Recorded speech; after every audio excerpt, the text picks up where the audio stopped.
Here at OneStop History, we like to discuss historical events from different perspectives that might not always get their attention in textbooks and in history classes.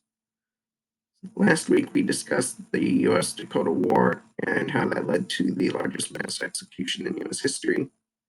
I'll link that in the top right corner and in the description. Today, we're going to expand on that topic as the U.S. Dakota War happened at the same time as the U.S. Civil War, and we're going to discuss how Native Americans were affected by the war. So how were they affected by the war? The quick answer is Native Americans were affected negatively in a variety of ways. Prior to the war, the U.S. government was already engaging in talks with various tribes about land cession treaties, and this basically started almost as soon as the U.S. gained independence from Britain out east and then moved west. Also, the U.S. government wanted to what they call civilize Native Americans because they did not like their way of life. This basically meant getting rid of certain parts of Native American life that the government did not necessarily like and trying to make them more European. And another word for this would be assimilation, and it basically happened with the 5 civilized tribes, which were a collection of Native American tribes, including the Cherokee, Chickasaw, Choctaw, and a couple other tribes that took on European characteristics. And this was furthered by the fact that in 1830, the Indian Removal Act was passed, basically relocating Native Americans east of the Mississippi to lands in the west. This included the Cherokee in one of the most well-known forced relocations, which is known as the Trail of Tears, in which the Cherokee were forced from their native lands in the east to land in Indian Territory, what is now known as Oklahoma. Basically, when I refer to Indian Territory in this video, it basically means Oklahoma, what is now Oklahoma. Most of that was referred to as Indian Territory at this time. So prior to the war, all of that was going on that was already negative for Native Americans. Briefly, I'm going to discuss how Native Americans contributed to the war effort. I'm not going to go too in depth on this, as here we do not like to discuss military history a lot. But basically, Native Americans fought for both sides in the war. Some soldiers even switched sides, as I'll get to in a little bit. The reasons that tribes fought on each side varied. Some may have had slave owners and therefore wanted to fight for the Confederacy so that they could uphold that institution. I discussed slavery a couple of videos ago. I'll link that video as well. Tribes may have also been threatened by one side due to geographic location, and the Cherokee were one of these tribes that felt threatened by the Confederacy. However, siding with the Confederacy, which they ultimately did, was not simple. Many nations were often divided between sides and had people fight for both sides. Specifically, the Cherokee had 2 different factions that developed. One was actually led by he ended up being a brigadier for the Confederate Army and was the only Native American to become a general.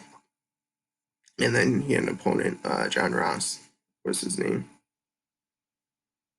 And they both were trying to recruit people for their respective sides. They didn't necessarily get along.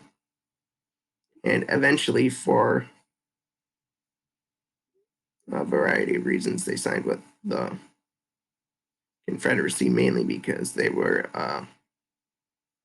very close to the Confederacy geographic-wise to begin with. They were, at this point, in what is now known as Oklahoma because they'd been pushed west of the Mississippi as a result of the Indian Removal Act and the Trail of Tears. So roles for each tribe varied. Some were pilots of warships, as warships were actually introduced in this war to begin with. The first naval battle happened. Some were guerrillas, meaning they fought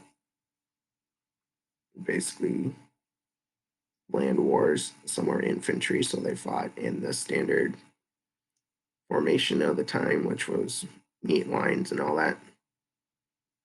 And then in the case of the Cherokee, who basically, as a term of their treaty with the Confederacy, were supposed to give 10 units of men to the Confederacy, those troops were not allowed outside of Indian territory.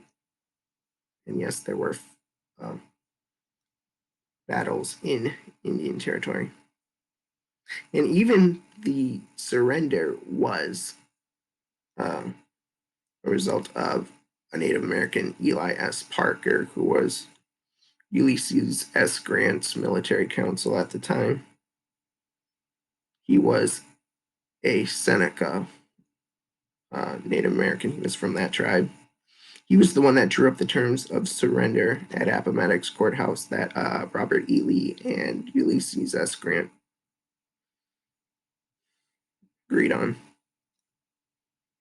So those are just some of the ways that Native Americans participated in the war. The result of the war was very negative for Native Americans, as I mentioned in the beginning. There were 3 reasons for this. 1, population declines, especially the Cherokee and the Catawba. I hope I am saying that one right. Because these units had high rates of casualty, and there's even a story of a unit of mostly Native Americans that were basically surrounded and ended up singing a death song in their native language until they ended up dying. So that's an interesting story. Native American units as a whole had high rates of casualty. And in the case of the Catawba, the existence of their entire people was questioned after the Civil War. The Cherokee had 21,000 people as a part of that nation before the war, and at the end of the war, there were 15,000 people as part of that nation. So the population of that tribe greatly decreased as well. Also, more treaties between the U.S. and Native Americans happened as a result. For example, the Seminoles had to sell all their reservation land and buy land from another tribe, the Creeks. And tribes in Oklahoma were required to give up 50% of their land, as well as to allow railroads to cut through these new lands that they bought from other tribes or just bought themselves eventually, as some Native Americans had to wait a long time to be able to do that. A final effect of the war was that Native Americans had a growing dependence on the federal government. And you can see this because in the 1860s, this is when you get the establishment of a lot of different Native American reservations. I can think of a bunch of Dakota reservations that were established in the 1860s. I'm from Minnesota, so that's what I know about. But at this point, after the Civil War, this is when you start seeing a lot of Native American reservations actually being established. So as a result, you get more dependence on the federal government, and over history, the government has more and more say in the lives of Native Americans, which is negative for Native Americans as a whole. I hope you enjoyed this video. Give it a thumbs up, a comment on any other topics in history you would like me to discuss in future videos. And don't forget to subscribe if you want to see more content like this.